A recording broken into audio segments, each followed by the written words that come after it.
Boa noite a todos, sejam todos bem-vindos no nosso encontro semanal para mais um estudo do nosso querido Evangelho.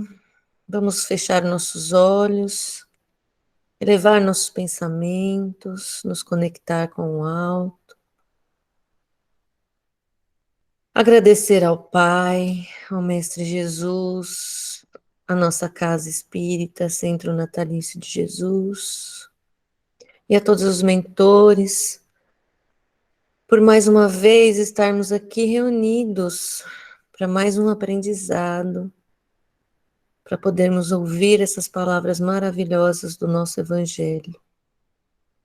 E humildemente nós rogamos que tenhamos o entendimento da explanação de hoje e que possamos internalizar esses ensinamentos, saber discernir, entender e multiplicar.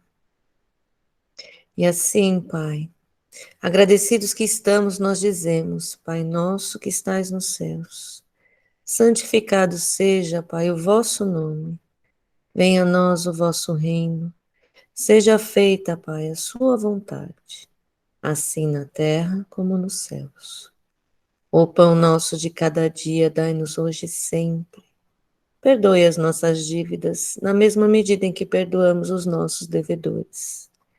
E não nos permita cair em tentação, mas livra-nos, Senhor, de todo o mal, pois vosso é o reino, o poder e a glória para todos sempre.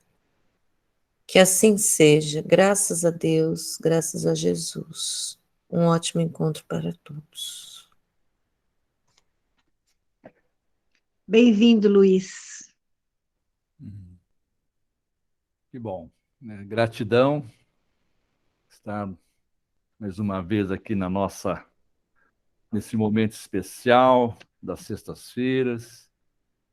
Temos aí um grupo que é um grupo fiel, que está aí a postos, se revezando toda sexta, trazendo aí comentário do Evangelho segundo o Espiritismo, que ele é a nossa farmácia, né? É a nossa, onde contém ali, né, as medicações que nós precisamos. E o capítulo 15 do Evangelho, segundo o Espiritismo de hoje, ele tem um tópico especial, né, que é o tema central: fora da caridade não há salvação.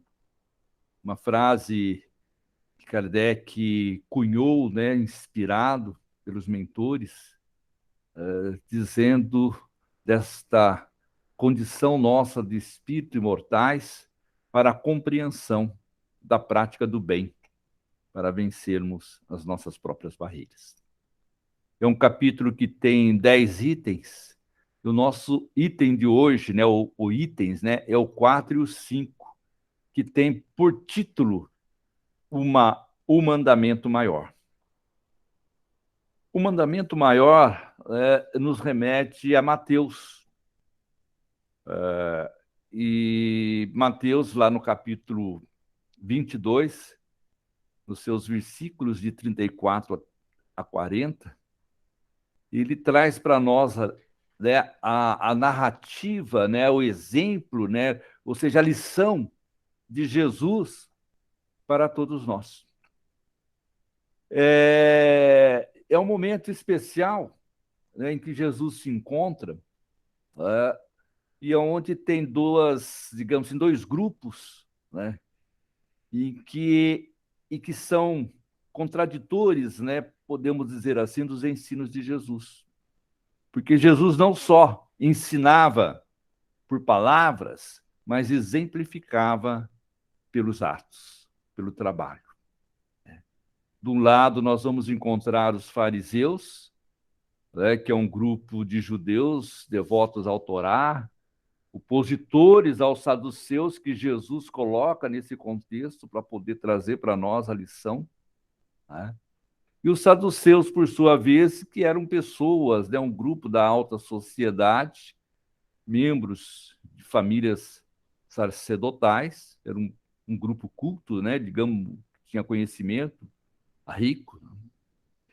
E é nesse contexto que nós vamos observar, né, Mateus trazendo para nós de uma forma bem lúdica, né, de uma forma de entendimento, né, dizendo, mas os fariseus, tendo sabido que ele, né, ou seja, Jesus, tapara a boca aos saduceus, se reuniram, né, ficaram preocupados. Esse tapar a boca quer dizer quando você apresenta argumentos, né, éticos morais da vivência, nós não conseguimos rebater. Então, nós ficamos mudos, porque nós não temos... O que a gente vai dizer, né? Foi a forma com que os saduceus, frente a Jesus, falando, né, de questões, né, de Deus, né, da vida, né? Como é que eles iam contradizer? Então, silenciam. Né? E é o que acontece muitas vezes conosco, em nossas caminhadas, né? Então, a gente silencia. O que a gente vai falar com alguém em que detém um conhecimento amplo?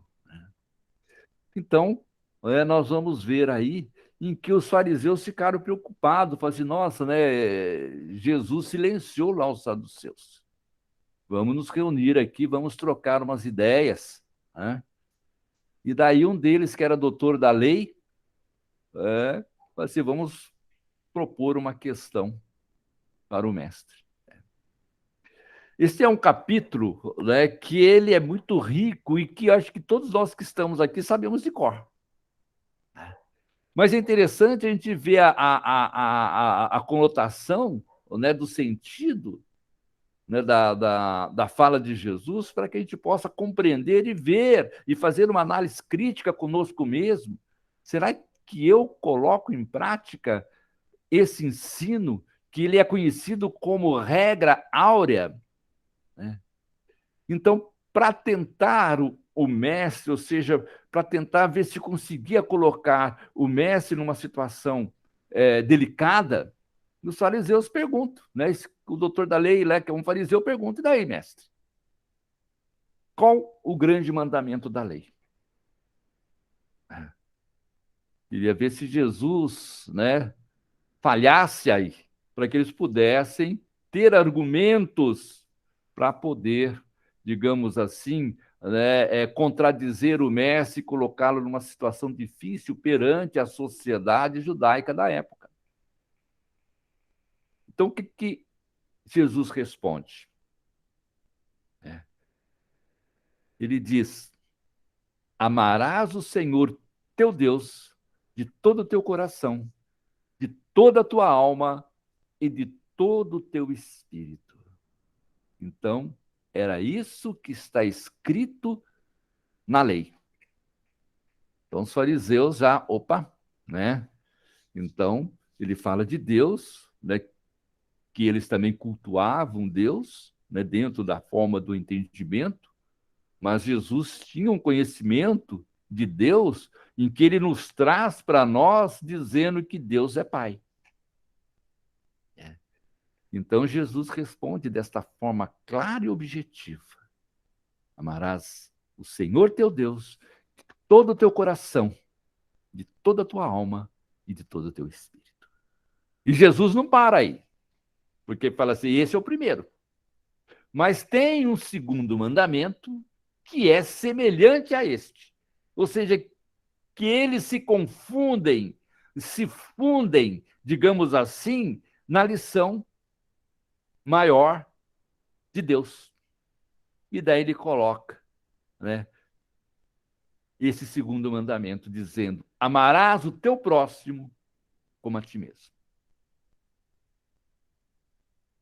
E daí ele diz, conclui, né, Mateus registra para nós, concluindo de que está aí, né, os dois mandamentos, né? Toda a lei e o profeta se acham contido nesses dois mandamentos. Que nós podemos ver que ele é trio, né? Porque a gente fala de Deus, fala do próximo e a gente fala de nós mesmos. Né? Então, é um conjunto triplo, né? Das verdades eternas, né? Que é da aplicabilidade dessa condição nossa de espíritos imortais, quando a gente começa a compreender a grandiosidade do Pai. Né? Que devemos, sim, amar a Deus acima de todas as coisas, ao próximo e a si mesmo.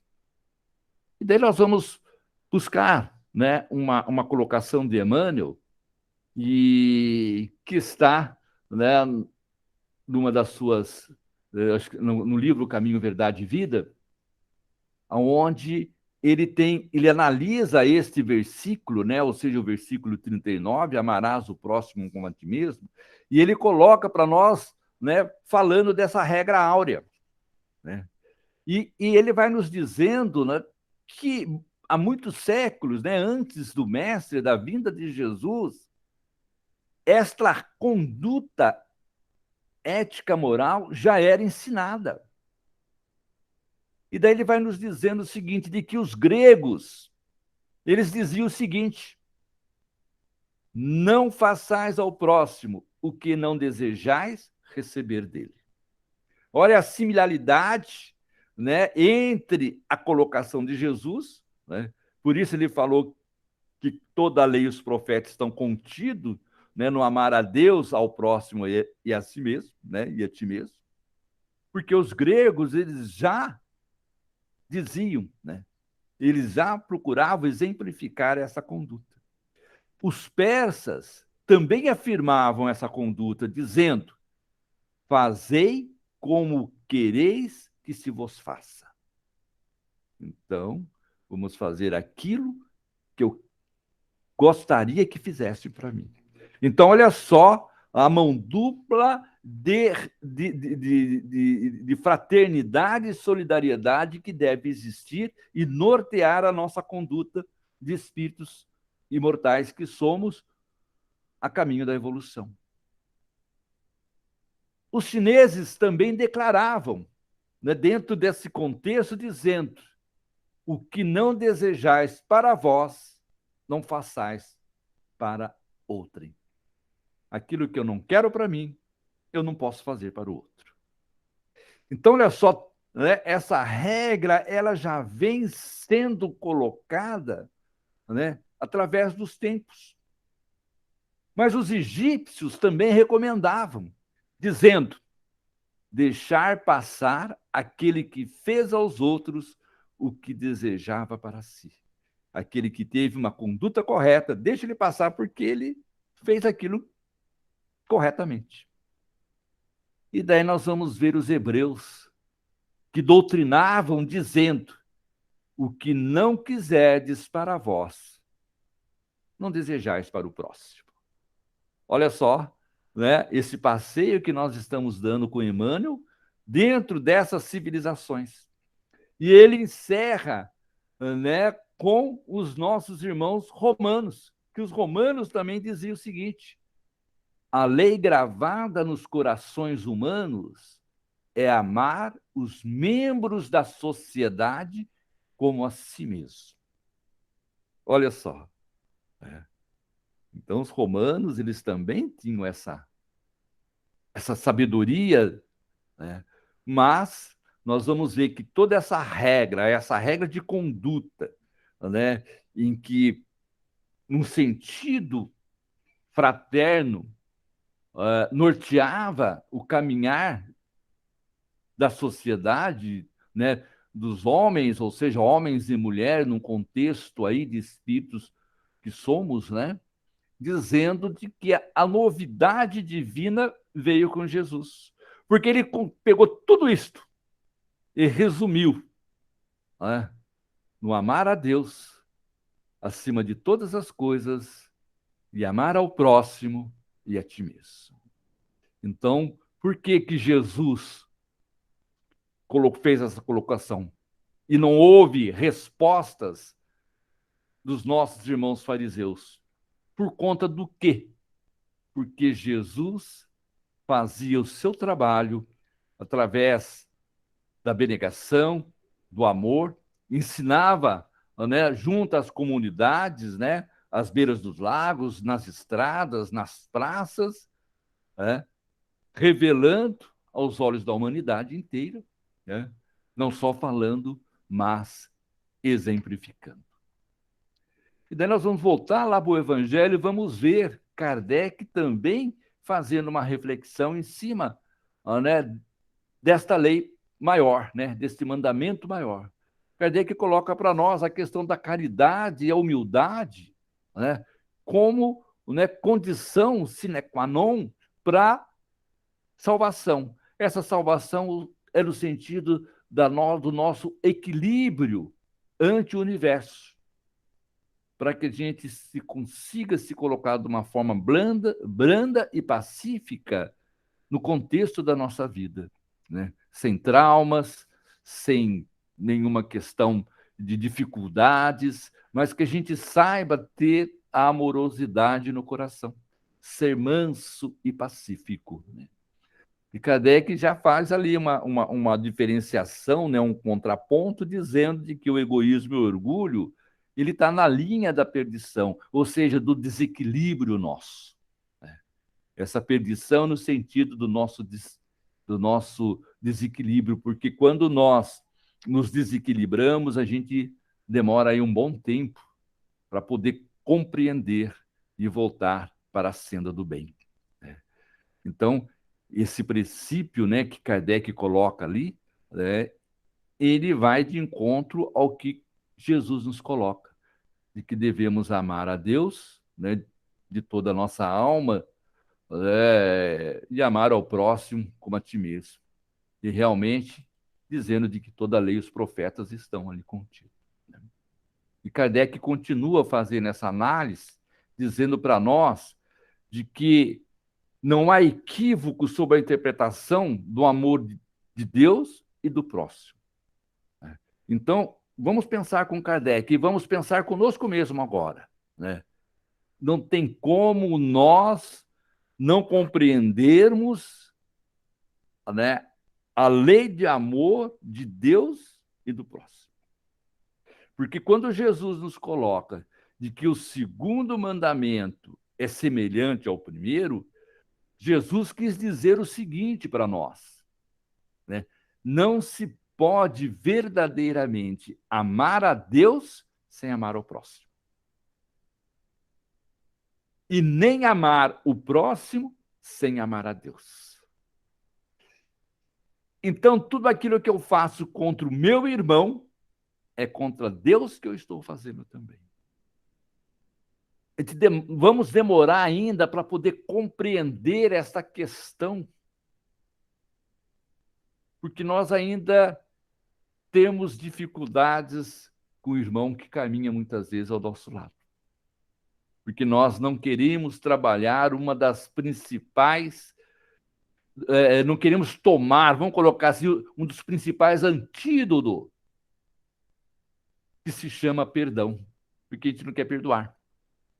E daí nós temos dificuldade no relacionamento, porque Kardec colocou ali atrás, como nós vimos ali, a questão do orgulho e do egoísmo. Por isso que ele fala das chagas da perdição, não da perdição, do nosso próprio desequilíbrio. No contexto da nossa vida, nós somos todos irmãos. Né? Não tem por onde questionarmos isto. Né? Então, quando Jesus nos fala que realmente, né, nós não podemos amar a Deus sem amar ao próximo, e quando nós amamos ao próximo, automaticamente nós estamos amando a Deus. Fim. Né? Vou aprender a me amar, porque eu também tenho que gostar de mim. Né? Eu também tenho que me respeitar na minha condição. Né? E nesse triângulo, digamos assim, amoroso, que é de amar a Deus e amar ao próximo e a si mesmo, nós vamos conseguindo vencer as nossas próprias barreiras. Um entendimento maior, né, para que a gente consiga vencer na vida. Né? Então, logo, né, tudo o que se faz contra o próximo, com certeza, é contra Deus que nós também estamos fazendo. Então, nós não podemos, né, não podendo amar a Deus sem praticar a lei da caridade, né? Ou seja, a caridade para com o próximo. Então, está aí todos os deveres de todos nós, né? para com o mestre amado Jesus, e por isso Kardec inspiradamente nos fala de que fora da caridade não há salvação. Num contexto de caridade, no sentido do trabalho no campo do bem. E lá atrás nós vamos ver de que o bem que nós fizermos, né, aquilo que a gente faz de bem para o outro, ele encobre a multidão de pecados. Quais são esses pecados nossos? É porque o bem que a gente consegue fazer, a gente vai conseguindo se equilibrar, né? E já vamos olhar aquela situação de dificuldade nossa com outro olhar, como um aprendizado, porque nós não vamos conseguir incinerar, apagar aquilo que a gente fez de errado, porque ele também faz parte do nosso aprendizado, faz parte, é exemplo da nossa vida, ok?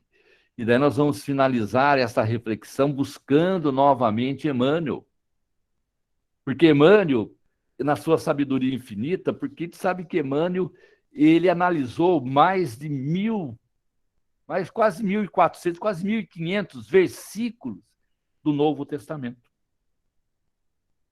Então, ele nos trouxe aí para nós um aprendizado profundo. E ele vai nos dizendo para nós de que o próximo, em cada minuto da nossa vida, é aquele coração que se acha mais próximo do nosso, por divina sugestão de amor ao caminho da vida. Poeticamente, né? Então, a cada minuto, nesses momentos que nós estamos aqui, né, nós somos o nosso próximo, entre um e outro estamos aqui. Nós falamos do próximo no sentido, né, da nossa vida encarnada, porque eu estou vendo-os com meus olhos carnais. E quantos espíritos não estão conosco aqui participando? Né? Estão aí conosco, dentro do nosso lar, estão aqui. Né? Então, olha só. Então, quem é o nosso próximo? Na visão material nossa de espírito encarnado, é aquele que estamos aqui nos visualizando, aquele que está dentro do nosso lar, né? É o que ele nos coloca. E daí ele vai dizendo para nós de que o próximo no lar é a nossa esposa, é o esposo, né? É o cônjuge, né? Os pais, os filhos, né? Os parentes, os agregados, né? Os hóspedes. Né? E também vamos ver o próximo no templo, do templo do trabalho comum. Né? Muitas vezes é aquele administrador, aquele chefe, né, que hoje não se chama mais chefe, mas é um coordenador, é um gestor, né, é um subordinado, é um cooperador, é um companheiro. E vamos ver o próximo também na via pública. Quem é o próximo na via pública para nós? É aquele irmão ou aquele amigo anônimo, né, que nos partilham da mesma estrada e no mesmo clima. E na esfera social, quem é o nosso próximo? E Emmanuel coloca para nós, é a criança, é o doente, é aquele irmão desesperado, é aquele irmão triste. Né? Então são as afeições, os laços da solidariedade comum dentro da esfera social. E na luta contundente do esforço humano, é o adversário e o colaborador, o inimigo declarado e oculto, ou ainda o associado de ideias que nos surgem por instrutores. Então, meus irmãos, em toda parte, vamos encontrar o próximo, né? Buscando, né, a nossa capacidade de entender e de ajudar. Então, em toda parte, nós vamos estar junto com aqueles em que nós temos que aprender a amar, a respeitar e a servir. Então, auxiliar aos outros com aquilo que nós já temos condições e já possuímos para poder ajudar. Né? Emmanuel nos coloca que os santos e os heróis ainda não residem na Terra. Né? E se algum de nós aí quer ser santo ou herói, tem que trabalhar muito. Talvez temos aí, alguns milhares de anos aí para poder chegar próximo dessa condição de santo. Né? Então, somos ainda espíritos humanos, misto de luz e sombra, amor e egoísmo, inteligência e ignorância. Então, ainda somos espíritos imperfeitos, trabalhando essas questões que ainda nos dificulta a compreensão da regra áurea de amar a Deus acima de todas as coisas, amar ao próximo e a si mesmo. Então, foi por isso que Jesus reafirmou, dizendo: o segundo mandamento é semelhante ao primeiro, amarás ao próximo como a ti mesmo. Então, meus queridos irmãos e irmãs, então era isso que eu queria compartilhar com vocês nesta noite, né, nesse momento especial, sagrado, de reflexão. Porque na vida nós demoramos a entender essas regras de conduta que norteiam-nos na nossa caminhada. São condutas de relações humanas nossas, né? A gente vê que hoje, dentro das grandes corporações, nas grandes empresas, né, o RH trabalha essas questões entre seus colaboradores, do respeito mútuo, de termos empatia, né, de saber ali de que os direitos, né, inicia onde está começando o direito do outro. Né? Então, nós também temos deveres, e muito mais deveres do que direitos. Então, nós temos que estar sempre refletindo nessa condição. Ainda somos ainda esse misto, né? Ainda de homem bom e, no outro momento, de homem mau. Não na maldade, mas ainda na ignorância que ainda nos colocamos de compreendermos bem a lei do amor, do infinito amor. Né? Do amor como força motriz do universo, do amor como refrigério para todas as ardências da nossa alma, do amor perdão, do amor que Jesus demonstrou e demonstra por cada um de nós. Muita paz, alegrias, saúde e obrigado. Nós que agradecemos, Luiz, foi muito esclarecedor, muito bom mesmo. Então, nós vamos aproveitar esse momento, vamos fechar os nossos olhos, embalados ainda por essa fala, por esse texto tão bonito. Eu considero esse texto um dos mais bonitos do nosso Evangelho. Então, nós vamos unindo os nossos corações, as nossas vibrações amorosas, pedindo a esses amigos que levem a esse planeta bendito, tão necessitado de carinho, de amor e de respeito, a todas as regiões em conflito, a todas as regiões passando aí por essa dificuldade, né, da pandemia, em especial pela cúpula direcional do nosso país, a presidência, o Congresso, a Câmara, o Senado, nos unindo ao anjo Ismael, né, para que ele continue vibrando por todos nós e que nós possamos também fazer a nossa parte, confiando em Deus, confiando em Jesus. Que as nossas vibrações de amor e carinho cheguem aos nossos irmãos que perambulam agora nessas noites mais frias, que nunca falte um cantinho, um pão, nunca falte nem mão de obra, nem material para as equipes que saem no decorrer das noites.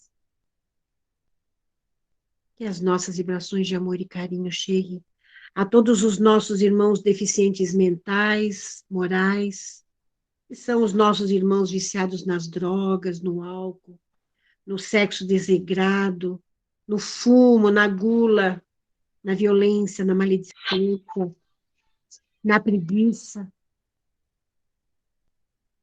Que as nossas vibrações de amor e carinho cheguem a todos os nossos jovens, a todas as nossas crianças, a todos os nossos mais velhos, a nossa fauna, a nossa flora.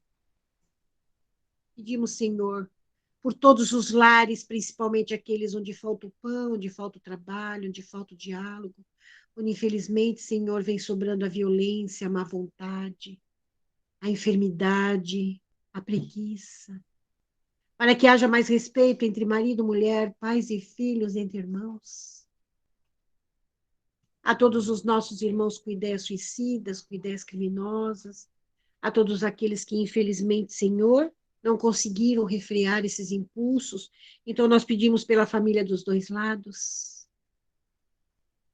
Pedimos por todos os líderes de todas as casas de religião da nossa cidade, em especial pela nossa casinha bendita, que a espiritualidade querida possa envolver todos os seus trabalhadores, todos os seus alunos, todos os seus voluntários, as nossas famílias carentes, as nossas gestantes, todos nós que ali adentramos em todos os trabalhos da casa, sejam eles presenciais ou virtuais, nos preparando para a reunião amanhã, que tudo corra da melhor forma possível.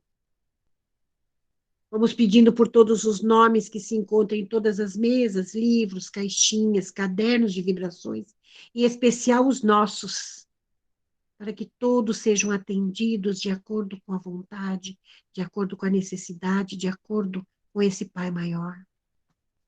Pedindo também pela fluidificação de todas as águas, para que todos nós também possamos fazer bom uso dessa medicação divina. Vamos deixando aí uma vibração em aberto para que esses amigos queridos levem até onde o nosso pensamento não alcance, atingindo a todos indistintamente. Vamos pedindo aqui pelos nossos lares, pelos nossos queridos, que a espiritualidade querida nos envolva a todos. E vamos pedindo a esses amigos que estejam sempre conosco e que o Senhor, Jesus, Mestre querido, nos envolva com o vosso manto de amor, de luz, de equilíbrio e saúde, para que nós possamos fazer a nossa parte, por melhor que seja, por menor que seja, com todo carinho, com todo respeito, toda atenção, mas acima de tudo, Senhor, com muita alegria e muito amor no coração. Então, Mestre, esteja conosco, hoje, amanhã e sempre. Amo vocês, um beijo enorme, gratidão por estarem dentro da minha casa. Gratidão, Jô. Muito bom.